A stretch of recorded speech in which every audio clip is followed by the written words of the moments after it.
Hey y'all, how you doing? So, hustle number one, next level puppy pimping.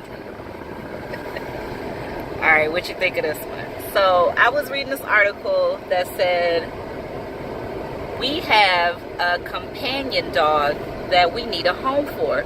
We run this operation where, I'm pretending to be the people. We run this operation where we are licensed breeders, where all our puppies are AKC registered, but essentially, reading between the lines, they don't want a house full of dogs. So what they need is for somebody who lives locally to like own the dog, but then when the female is in heat, the sire needs to visit and go away for 2 weeks and then come back, and then that dog's services will be requested, to go on and have a good time. Dog services will be requested up to 8 times, and you earn $100 per instance of not needing to have your dog for 2 weeks. Consequently, if you happen to home the dame, right? Let's say the sire and the dame. If you happen to own the dame, you have to give up your your dog for 6 weeks during the estrus cycle, and then you have the whole pregnancy, the dog's with you, and then at the end of the pregnancy, you get $100 per puppy. So obviously you can earn anywhere from $200 to maybe $2,000. I don't know much about puppy cycles and how many puppies you have in a litter and all of that.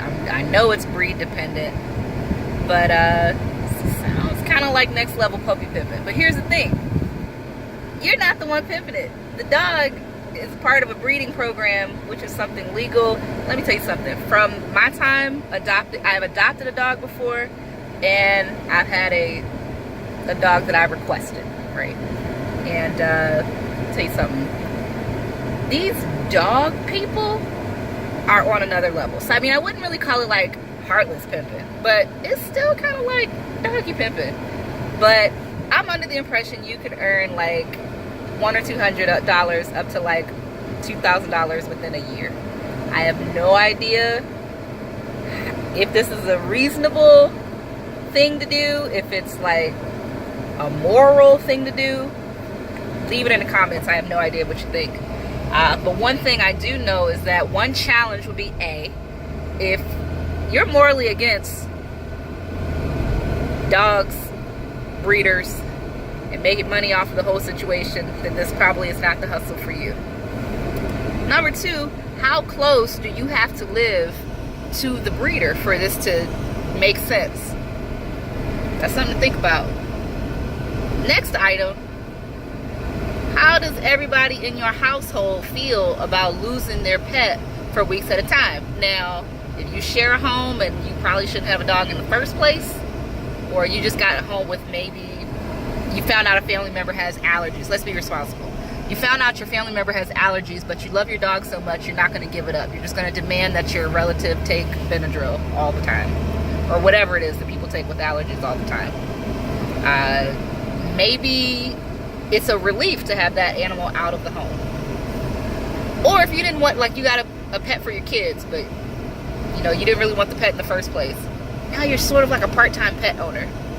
So just a heads up, how I came across this was a girlfriend of mine is always getting her kids like guinea pigs and hamsters and bunnies, and I'm like, I mean, no shade to other people, but I'm like, those pets are stupid. You need a dog or a cat. What is this gerbil business? What's this bunny business? I didn't even know you could train a bunny to go to the bathroom in a pot or like a box. It's very weird to me. So nonetheless, next level puppy pimping. A, I gotta talk about it with my spouse. I already know what he's gonna say. But B, I need to look around at like suitable breeds to go along with my dog. There's my dog in the back. He's a golden doodle. He's already been fixed. It's not like I'm creating a new business, but I need to find, if this is something I can do, like I need to find a local breeder that needs someone to home their dog that they're gonna be using that's still intact. I think it only makes sense for us and our family and our needs to do a male dog as the host. And if it would fit in really well, like if it's a nice dog or if it's a reasonable size, like this dog, 60 pounds. 60 pounds of fun. So if we had a companion dog I think it should be in the kind of 25 to 40 pound range. I don't want another dog coming in intact, thinking he's alpha, showing my dog who's the boss. I'm not into that. And the female dog, the dame, it seems like that's a lot more responsibility, and I'm not familiar. I don't have like a lifestyle where I've ever been around a pregnant dog, so that's maybe not going to work for me.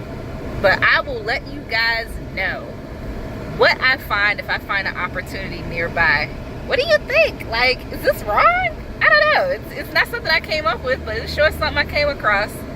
What you think? Bye.